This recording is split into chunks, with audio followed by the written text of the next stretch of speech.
देवर जी हमार हर सकदा रतिया भर चौरा तापेलू।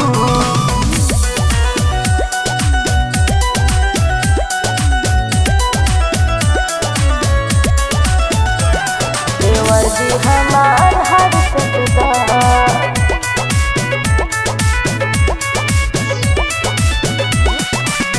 भौजी हो थर थर तापेलू रतिया भर कौरा तापेलू। भौजी हो थर थर तापेलू रतिया भर कौरा तापेलू। सुनो केकरा हम साथे सूती ही ओढ़ के रजैया बाड़े शहर में घरे अइले ना सैया। केकरा हम साथे सूती ही ओढ़ के रजैया बाड़े शहर में घरे अइले ना सैया। लागे जाड़ खोजे आड़ ई जवानी देवर जी हमार हर सकदा। लागे जाड़ खोजे आड़ ई जवानी देवर जी हमार हर सकदा।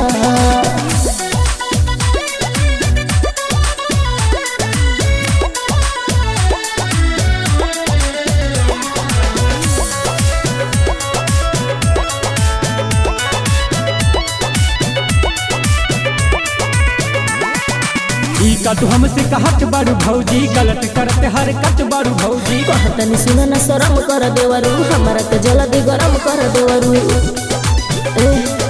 सुनो जरा पानी पानी बरफ नियन भइल बा जवानी बुझे ना भतार परदेसी परेशानी।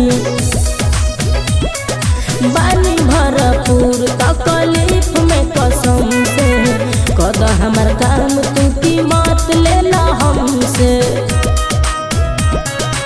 आवा हमरे बिस्तर में तू अपने आप का फेंक दा। अरे अरे लागे जाड़ खोजे आड़ ई जवानी देवर जी हमार हाड़ सकदा। लागे जाड़ खोजे आड़ ई जवानी देवर जी हमार हाड़ सकदा।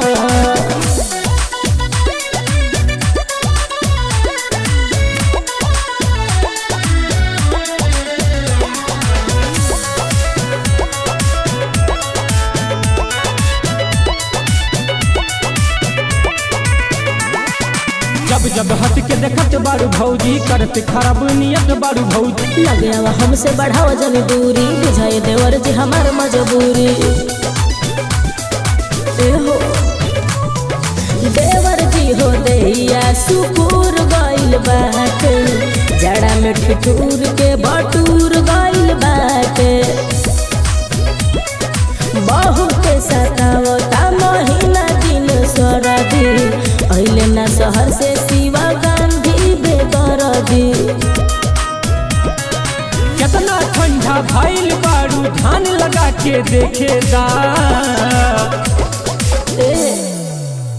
लागे जाड़ खोजे आड़ ई जवानी देवर जी हमार हाड़ सकदा। लागे जाड़ खोजे आड़ ई जवानी देवर जी हमार हाड़ सकदा। हमार हर सकदा।